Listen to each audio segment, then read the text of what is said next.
Let's take a look at this piecewise function, f of x equals x squared plus 2 when x is less than or equal to 2, 3x minus 1 when we're between 2 and 3, 5 right at x equals 3, and 14 minus 2x when x is greater than 3. There are two places we could be discontinuous, when x equals 2 and when x equals 3. So right now I'm just going to label those as possible discontinuities.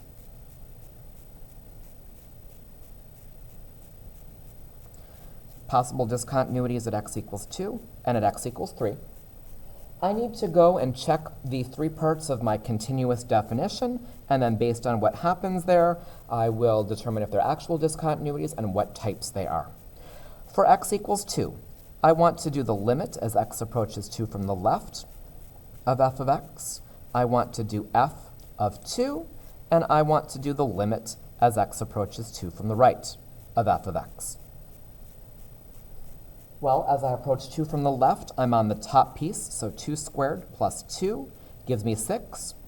F of 2, I'm also on the top piece, so again, 2 squared plus 2, that gives me 6. When I'm a little to the right of 2 at 2.1, I'm on the 3x minus 1 piece, so I'm going to get 3 times 2 minus 1, I'm going to get 5. They're not all the same, so I'm discontinuous. I think it might be easier to classify it, though, if we kind of saw a picture of what was going on. So from the left, I'm approaching 6. That equals the f value right there, which is different than the f value as I approach it from the right. I'm approaching an f value of 5 over there. So I have something like this. I am discontinuous at x equals 2, and it is a non-removable discontinuity. Discontinuous at x equals 2, and it is non-removable. It's a jump.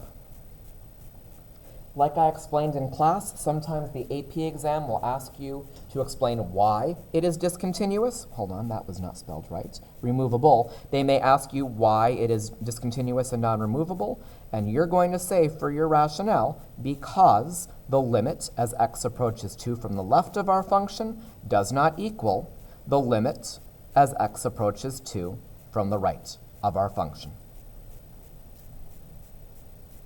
And we now need to go through the same logic at x equals 3. We need to do the limit as x approaches 3 from the left of our function. We need to do f of 3.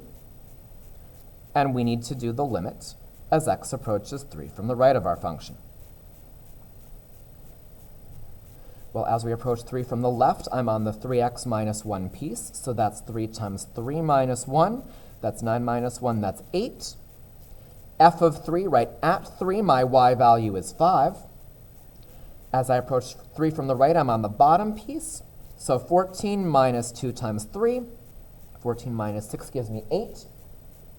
Well, what's happening here is from the left, I'm approaching 8. From the right, I'm approaching 8. But right at x equals 3, my y value is 5. I'm discontinuous, but this one is a removable discontinuity because my limit existed but didn't equal the value of the function there. We are discontinuous at x equals 3. This time it is a removable discontinuity, and our reason is because the limit as x approaches 3 of our function, yes, it exists, but it does not equal f of 3. These are my conclusions. And again, if you are asked for why or to justify, those justifications are on the bottom.